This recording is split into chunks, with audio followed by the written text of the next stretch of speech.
Against a group of armed robbers, you gotta recognize your threat can be quite distributed. Hi everyone, this is John with today's active self-protection lesson out of Guaratuba in Brazil. Here we're going to see a female off-duty Brazilian police officer who is going to respond to multiple armed robbers. There's an awful lot to learn from here. Let's see what happens, then we'll come back and learn some lessons. See, this woman has got her hands up, all the employees do as well, but the woman is an off-duty cop and she's gonna draw her firearm, smoke the first guy. Then as we see another angle, she's gonna come back and put some shots towards the second guy who's gonna thankfully run off. He's gonna shoot back a little bit doing so. Now she's gonna go back over to the first guy. She's actually been shot in her left leg. You can see it right there, but she's gonna finish him off. She's gonna be okay, but that robber ain't gonna make it. And we can see here, there was an interview that somebody did with her and posted that she's all right. She took some shrapnel to the neck there, and you can see that she's hurt on her thigh, but she'll make it and be okay. Boy, it seems like we've seen several instances recently of female off-duty and on-duty officers defending themselves successfully. If this is the kind of content you like to see and learn how to get better at your self-defense, make sure that you hit that subscribe button and turn on the notifications bell so you don't miss another lesson. You know, I want to think about some significant lessons here. Number one, about waiting your turn in an armed robbery. Number two, about the best practices for marksmanship. And number three, staying in the fight even when you're injured.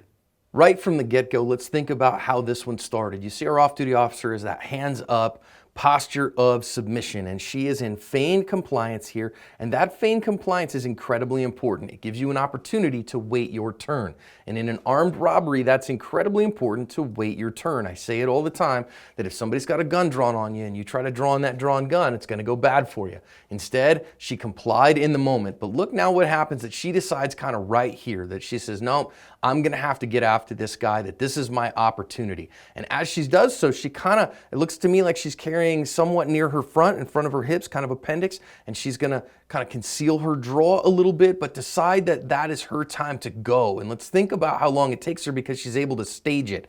Because she's able to stage, I've slowed it down there, she gets up and on target incredibly fast. And by staging it, I mean, you know, she's kind of got a hold of her hem, decided, okay, I'm gonna go get that firearm and go. And because of that, the time from when she decided to go to when the first shot went off is less than a second. And that's what a surreptitious draw or staging and waiting your turn can do for you. It can make you incredibly fast.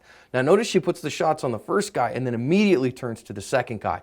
When we talk about the boarding house rules though, we don't usually talk about one shot everyone gets first before anyone gets seconds, but usually a serving, couple shots on that first guy, 2-3 shots, then turn to the other guy. But you may have to fight multiple attackers, and those attackers can be very far apart. Notice she probably had to go 120 to 180 degrees to get to 1 and 2. Now, a couple things I do want to notice here. Notice that first shot was high. She turned over to this guy and she missed him way up top. You cannot miss fast enough to win a gunfight the way you want to. This was very dangerous. So that's why we say you want to get two hands on that gun, drive it out in front of you, and then get your shot on target. Even if it takes you an extra tenth, you don't want to miss. Not only did it endanger the guy behind in the white shirt and the polka dots there, but it didn't neutralize the threat because you can see shots coming back towards her. That's why you want to make sure you put those shots on target, because that gave him an opportunity to regroup and start getting shots back towards her, and that put her at risk. The first one to put shots in the meaty bits of the other guy almost always wins, which is why, friends, I say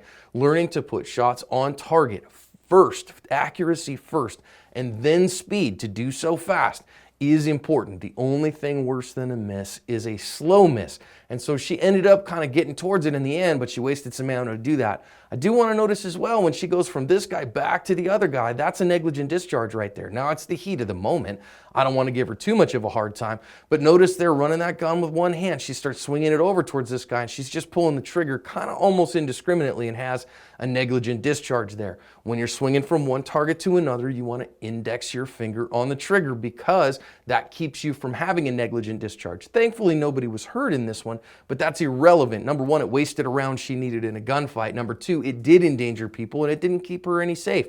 So that's why we don't want to have those. Now notice again that she's got one hand on the gun. I see this all the time, that people don't drop what's in their strong hand when it comes time to go, and sometimes they just go, especially in South America. I see in Brazil all the time. They fire the gun one-handed, and I think that's a bad idea.